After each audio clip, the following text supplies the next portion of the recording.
There are three stages in the chronic stress response. So when the body is under stress, whether that be physical stress, mental stress, emotional stress, the stress of toxicity, chronic infections, any kind of stressor is going to cause the adrenal glands to increase its output of cortisol. And cortisol is known as the stress hormone.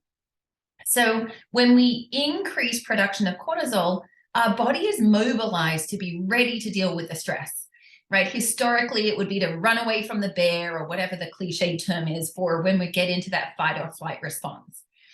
So the first step when the body is under stress is to increase production of cortisol. And so on a salivary adrenal test, where we're measuring cortisol morning, noon, afternoon, and night, we will see elevated cortisol levels. Now, if anything, in this first phase, the body is at least compensating. It's trying to keep up with increased need for stress hormones by producing more cortisol. And that's not necessarily the worst thing. If the stressor goes away, then cortisol levels fall back down to normal, right? That's our design historically, to be able to cope with immediate like emergencies or anything life-threatening.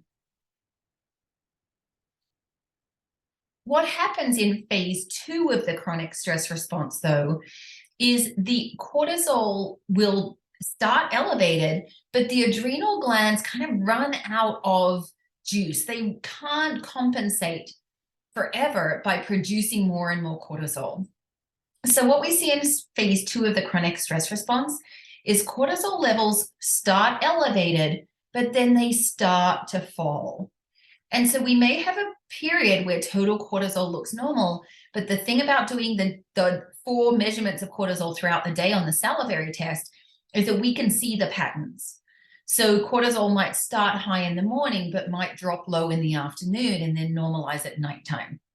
So we want to look not only at the total cortisol throughout the day, but also their circadian rhythm, because cortisol is supposed to start high in the morning and drop throughout the day and calm down and be quiet at night so that we can do our rest and repair, the immune system can kick in, and we can calm down and go to sleep. So in phase 2 of the chronic stress response, we might see elements during the day where cortisol is normal, but then elements during the day where it's either elevated or low, and we will see an imbalance between cortisol and DHEA. In phase 3 of the chronic stress response, the adrenals have become tired, and their ability to produce excess cortisol to keep up with the demands on the system is reduced. So that's why in phase 3, we call it adrenal exhaustion, because at that time, the adrenals are not producing a lot of cortisol, and cortisol levels fall below normal. And stage 3 is probably the most severe stage to be in because the body is so depleted at that time. And people with adrenal exhaustion or adrenal fatigue typically feel very fatigued. They may still not be sleeping well. They may have more pain because cortisol is a natural anti-inflammatory. And they may also have mood issues, problems and difficulty with concentration, focus, memory, and a lot of anxiety. And there's lots and lots of symptoms: muscle weakness, muscle fatigue, inability to recover from exercise, lots of different things. So in phase 3 of the chronic stress response, the adrenals are tired. They are not producing adequate amounts of cortisol anymore. We see low cortisol levels often throughout the entire day into the evening on our salivary cortisol test. And at that point, we need to work really hard on identifying the stressor, finding out what the root cause was, and then really nourishing and rebuilding the adrenals with certain herbs and nutrients.